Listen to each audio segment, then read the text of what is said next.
नमस्कार दोस्तों, स्वागत है आपका आपके अपने यूट्यूब चैनल पर।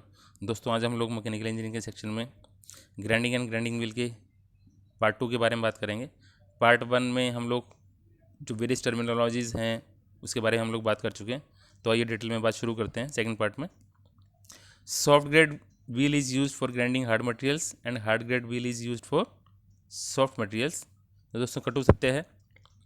दोस्तों, अब हम लोग बात करते हैं व्हील मार्किंग की। दोस्तों, व्हील मार्किंग में जो हम लोग व्हील खरीदने जाते हैं उसमें ग्रेड स्ट्रक्चर बॉन्ड सबका समावेश रहता है। तो एक टूल सिग्नेचर रहता है, एक जनरल टर्म है जिसका इस्तेमाल हम लोग करते हैं। तो यहाँ पर आप जैसा देख पा रहे हैं 32A46H5V20 कुछ एक कोड लिखा गया है। इसमें प्रत्येक लेटर का, प्रत्येक अल्फ़ाबेट का, प्रत्येक नंबर का कुछ डेफिनेट मीनिंग है। तो दोस्तों, यहाँ पर जो सबसे पहले 32 लिखा गया है उसका कोई ग्राइंडिंग व्हील से ज़्यादा संबंध नहीं है, जो बल्कि मैन्युफैक्चरर का सिंबल है जो मैन्युफैक्चरर इसमें लगाता है। उसके बाद में एक लेटर लिखा गया है अल्फ़ाबेट ए, जो ये कहता है कि एब्रेसिव जो है वो एल्युमिनियम ऑक्साइड का है। ए स्टैंड्स फॉर एल्युमिनियम ऑक्साइड। उसके बाद में 46 नंबर लिखा गया है। 46 ये कहता है कि जो ग्रेन साइज़ है, जो ग्रिड है हमारा, वो 46 नंबर का है। उसके बाद में लिखा गया है एच, जो ये कहता है कि इसका ग्रेड कौन सा है व्हील का। तो ये हमारा मीडियम ग्रेड का व्हील है। जो 5 नंबर लिखा गया है ये स्ट्रक्चर है बॉन्ड का, ओपन है कि डेंस है। तो यहाँ पर 1 से लेकर 7 तक जो है वो हमारा डेंस स्ट्रक्चर रहता है, तो ये डेंस स्ट्रक्चर है। वी जो है हमारा टाइप्स ऑफ बॉन्ड है, तो कौन सा बॉन्ड हम लोगों ने इस्तेमाल किया है, तो वी कहता है कि विट्रीफाइड बॉन्ड का हम लोगों ने इस्तेमाल किया है। और जो लास्ट में जो 20 है ये हमारा कहता है कि हम लोगों ने मैन्युफैक्चरर का कोड है। तो इस प्रकार से व्हील की मार्किंग की जाती है। दोस्तों, इसके बाद में कुछ शेप्स रहती हैं व्हील्स की। तो यहाँ पर एक डायग्राम हमने दिखाई है। तो स्ट्रेट व्हील है, सिंगल रेसिस व्हील है, स्ट्रेट कप व्हील है, डबल रेसिस व्हील है, सिलेंड्रिकल कप व्हील है, सॉसर व्हील है, टेपर्ड व्हील है, डिश व्हील है और फ्लेयरिंग व्हील है। तो ये डिफरेंट शेप्स हैं जो ग्राइंडिंग व्हील की रहती हैं, जिनका इस्तेमाल हम लोग ग्राइंडिंग पर्पज़ के लिए करते हैं।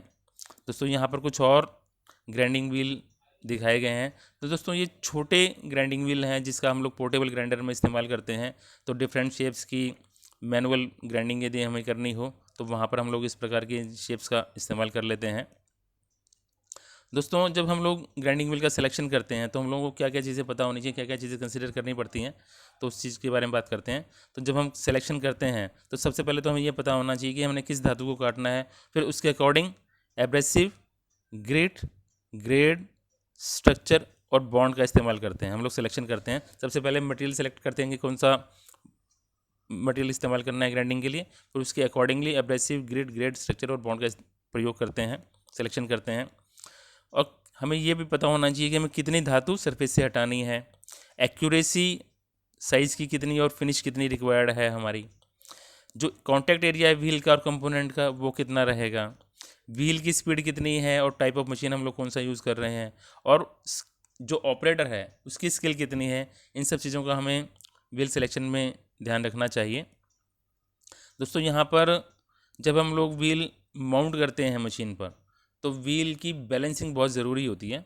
तो यहाँ पर आप लोगों ने देख पा रहे हैं कि एक शाफ्ट है, शाफ्ट पर एक ग्राइंडिंग व्हील लगाया गया है और उसके बाद में उसको बैलेंसिंग अटैचमेंट पर रख दिया गया है। तो दोस्तों, इस केस में जो व्हील रहती है तो वो डाई कास्टिंग में रखा कर उसको सेट किया जाता है। तो कभी ऐसा हो सकता है किसी एक पर्टिकुलर पोर्शन पे ज़्यादा मटेरियल सेट हो गया, दूसरे पोर्शन पे कम मटेरियल सेट हो गया, तो अनबैलेंस रह सकता है वहाँ पे। तो उस अनबैलेंस को दूर कर देना चाहिए, अदरवाइज़ हम लोगों को ग्राइंडिंग करते समय उसकी परेशानी हो सकती है। तो ये डिटेल में बात करते हैं किस प्रकार से करते हैं balancing. Balancing shaft is inserted in wheel to be checked for balance. जिस व्हील को हम लोगों ने बैलेंसिंग चेक करनी है उसके लिए हम लोग बैलेंसिंग शाफ्ट को उसमें डाल देंगे। और उसके बाद में ये अटैचमेंट जो है वो पूरी असेंबली शाफ्ट विद व्हील उसको बैलेंसिंग अटैचमेंट पे हम लोग रख देंगे।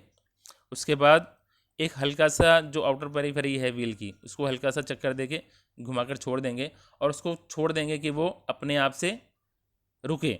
जब वो नीचे रुक जाएगा तो जो नीचे वाला पोर्शन है हम ये मान के चलेंगे कि वो भारी है और वहाँ पर एक चौक का निशान लगा देंगे और उसके बाद में इसको फिर पुनः दोबारा घुमाएंगे।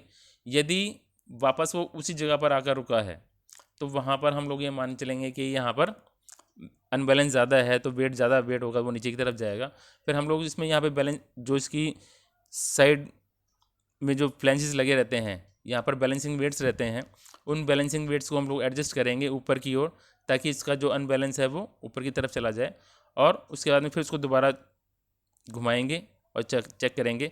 जो नीचे वाला पोर्शन है उसमें फिर हम चौक का निशान लगा देंगे और पुराने वाले निशान को हटा देंगे। और यह प्रक्रिया तब तक करेंगे जब तक कि पूरा का पूरा व्हील बैलेंस नहीं हो जाता, यानी कि जब भी हम घुमाए एक नई पोजीशन नहीं आती। तो इस प्रकार से हम लोग बैलेंसिंग करते हैं व्हील्स की, और ये बहुत ज़रूरी रहता है। इसके बिना हम लोगों को व्हील इस्तेमाल नहीं करना चाहिए, क्योंकि जो ग्राइंडिंग व्हील्स हैं उनकी आरपीएम बहुत ज़्यादा रहते हैं, 3000, 4000, 5000 आरपीएम पे ग्राइंडिंग व्हील घूमते हैं। तो 1 ग्राम का अनबैलेंस भी कई किलो का अनबैलेंस बनकर प्रकट होता है यहाँ पर। तो इसलिए बैलेंसिंग जो है वो बहुत ज़रूरी रहती है व्हील्स की, तो वो हमें अवश्य ही करनी चाहिए। दोस्तों यहाँ पर ग्राइंडिंग व्हील किस प्रकार से माउंट किया जाता है उसका एक डायग्राम दिखाया गया है। दोस्तों यहाँ पर एक बैक फ्लैंज दिखाया गया है, ये वाला। तो हम लोग जो शाफ्ट है उसके ऊपर सबसे पहले बैक फ्लैंज लगा देंगे, और उसके बाद में जो ये वाला पोर्शन है यहाँ पर एक सॉफ्ट पैकिंग रखेंगे फ्लैंज के ऊपर। उसके बाद में ग्राइंडिंग व्हील में जो यहाँ पर ये है, जो जिंक के बुश लगाए गए हैं या प्लास्टिक के बुश भी होते हैं, तो ग्राइंडिंग व्हील में जिंक के बुश या प्लास्टिक के बुश लगाकर उसको शाफ्ट पर चढ़ा देंगे। और उसके बाद जो ग्राइंडिंग व्हील का जो फेस है उस पर हम लोग फिर सॉफ्ट पैकिंग लगाएंगे, और फिर उसके बाद में जो आउटर फ्लैंज है वो हम लोग रखेंगे, और उसके बाद वाशर लगाने के बाद में इस नट को टाइट कर देंगे। तो इस प्रकार से हम लोग माउंटिंग करते हैं व्हील की। तो यही हमारा तरीका है। तो mounting of wheel, back flange is placed on shaft, flexible packing is placed over this flange, lead bush और plastic bush are inserted in grinding wheel bore, wheel is placed over the mounting shaft, flexible packing is placed over the face of wheel, front flange is placed, washer is placed, nut is clamped to complete the mounting। तो इस प्रकार से हम लोग mounting करते हैं wheel की। उसके बाद में कुछ टर्म्स रहती हैं, लोडिंग ऑफ व्हील। कुछ एक प्रॉब्लम्स आती हैं जब हम लोग ग्राइंडिंग करते हैं। तो लोडिंग क्या है दोस्तों, हम लोग जानते हैं कि जो ग्राइंडिंग व्हील्स रहते हैं वो ओपन स्ट्रक्चर के रहते हैं, डेंस स्ट्रक्चर के रहते हैं। तो जो ये स्ट्रक्चर रहता है, जब हम लोग ग्राइंडिंग करते हैं तो जब मेटल के पार्टिकल्स इसके स्ट्रक्चर के बीच में फंस जाते हैं, तो उसके बाद क्या होता है कि व्हील जो है हमारा कटिंग करना बंद कर देता है। इसको हम लोग कहते हैं लोडिंग ऑफ व्हील। जो जिस मटेरियल को काट रहे हैं उस मटेरियल के पार्टिकल्स जब ग्राइंडिंग व्हील के सरफेस पर फंस जाते हैं, तो इसको हम लोग लोडिंग ऑफ व्हील कहते हैं। दोस्तों इस प्रॉब्लम को हम लोग दूर कर सकते हैं ड्रेसिंग करके। तो व्हील का जो सरफेस रहता है उसकी हम लोग ड्रेसिंग कर देते हैं, तो एक पतली सी लेयर ग्राइंडिंग व्हील की वहाँ से निकल जाती है। तो इस प्रकार से हमारा लोडिंग ऑफ व्हील को हम लोग ठीक कर लेते हैं। उसके बाद में एक हमारे पास प्रॉब्लम आती है ग्लेजिंग ऑफ व्हील। दोस्तों जब हमारा बॉन्ड बहुत स्ट्रॉन्ग रहता है ग्राइंडिंग व्हील का, तो उस कंडीशन में जो एब्रेसिव पार्टिकल्स हैं ग्राइंडिंग व्हील के वो काटना बंद कर देते हैं, डल हो जाते हैं, और लेकिन अलग नहीं होते सरफेस से। तो उस कंडीशन में क्या होता है कि व्हील जो है हमारा वो कटिंग करना बंद कर देता है और सिर्फ रबिंग करता है सरफेस पर। ऐसी कंडीशन में जो व्हील का जो सरफेस है बहुत ग्लेजी शाइनियर हो जाता है, शीशे जैसी चमक आ जाती है वहाँ पर। तो इस प्रॉब्लम को भी हम लोग ड्रेसिंग करके दूर कर सकते हैं। सरफेस से एक पतली सी लेयर मटेरियल की वहाँ से ग्राइंडिंग व्हील की निकाल देते हैं, तो नए एब्रेसिव पार्टिकल्स उभर कर बाहर आ जाते हैं, और इस ग्लेजिंग ऑफ व्हील को हम लोग दूर कर लेते हैं। Truing of wheel.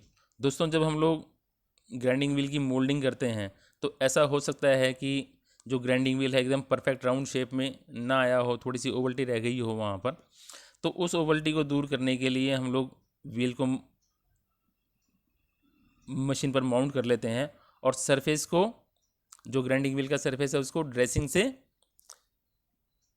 ड्रेस कर लेते हैं, ताकि जहाँ पर एक्स्ट्रा मटेरियल है वो वहाँ से निकल जाए और व्हील हमारा परफेक्टली राउंड हो जाए, ताकि हम लोग उस पर काम कर सकें। आज ट्रूइंग के बाद में इसकी व्हील की बैलेंसिंग करना बहुत ज़रूरी है दोस्तों।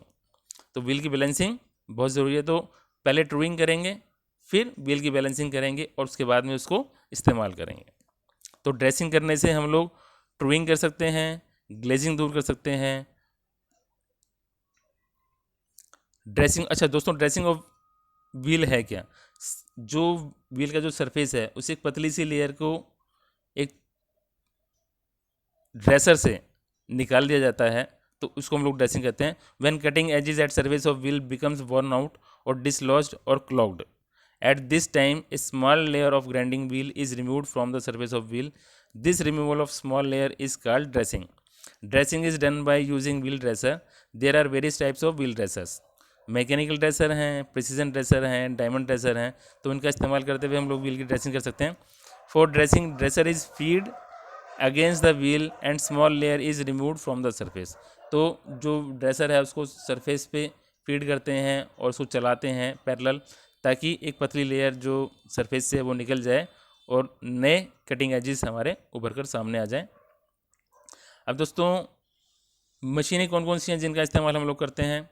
पोर्टेबल ग्राइंडर है, हैंड ग्राइंडर है, बेंच ग्राइंडर है, पेडेस्टल ग्राइंडर है, सिलेंड्रिकल ग्राइंडर है, सेंट्रलाइज ग्राइंडर है, सरफेस ग्राइंडर है, इंटरनल ग्राइंडर है, टूल एंड कटर ग्राइंडर है। तो इस प्रकार की मशीनों का हम लोग इस्तेमाल करते हैं। तो ये हमारे टाइप्स ऑफ ग्राइंडर्स हैं। दोस्तों, यहाँ पर एक पोर्टेबल ग्राइंडर की एक ड्राइंग दिखाई गई है और राइट साइड पर ये एक फ्लेक्सिबल ग्राइंडर की ड्राइंग दिखाई गई है। तो इलेक्ट्रिकल मोटर की शाफ्ट के साथ में एक फ्लेक्सिबल पाइप के थ्रू आगे ग्राइंडिंग व्हील लगा हुआ है, और यहाँ पर जो मोटर की डायरेक्ट शाफ्ट है उसके ऊपर ही एक ग्राइंडिंग व्हील लगा हुआ है पोर्टेबल ग्राइंडर में। दोस्तों, इसके बाद में लेफ्ट साइड में ये बेंच ग्राइंडर दिखाया गया। दोस्तों, इस पेडेस्टल ग्राइंडर जैसा ही है, लेकिन इसको हम लोग डायरेक्ट बेंच पे माउंट करते हैं, तो इसलिए इसको बेंच ग्राइंडर कहते हैं। और जो पेडेस्टल ग्राइंडर है उसका जो बेस है काफ़ी ऊंचा होता है, तो उसको बेंच पर लगाने की ज़रूरत नहीं पड़ती, तो उसको हम लोग एक स्टैंड पर लगा देते हैं। तो ये हमारा पेडेस्टल ग्राइंडर है। जो स्टैंड है इसका इंटीग्रल पार्ट रहता है ग्राइंडर का। दोस्तों, इसके बाद यहाँ पर टूल एंड कटर ग्राइंडर की एक ड्राइंग दिखाई गई है। तो दोस्तों, जो कटिंग टूल्स रहते हैं, जो मिलिंग कटर्स हैं, उनको रीशार्पर करने की ज़रूरत पड़ती है, तो टूल एंड कटर ग्राइंडर पर हम लोग उसका इस्तेमाल करते हुए ग्राइंडिंग कर सकते हैं। दोस्तों, यहाँ पर एक सेंट्रलाइज ग्राइंडर का एक डायग्राम दिखाया गया है। दोस्तों, यहाँ पर ये लेफ्ट साइड पे जो ये वाला व्हील है ये हमारा ग्राइंडिंग व्हील है, और जो राइट साइड पर है ये हमारा 2 नंबर है जो ये हमारा रेगुलेटिंग व्हील है। और सेंटर में एक वर्कपीस है जो ब्लेड के ऊपर रेस्ट कर रहा है।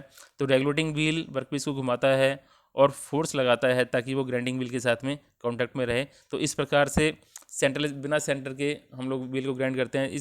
दोस्तों, इस प्रकार की ग्राइंडिंग में हम लोग एक तरफ से कंपोनेंट को फीड करते हैं, तो कंपोनेंट हमारा रोटेट होता हुआ ग्राइंड होता हुआ दूसरी तरफ निकल जाता है, तो इससे हमारा काफ़ी समय बचता है।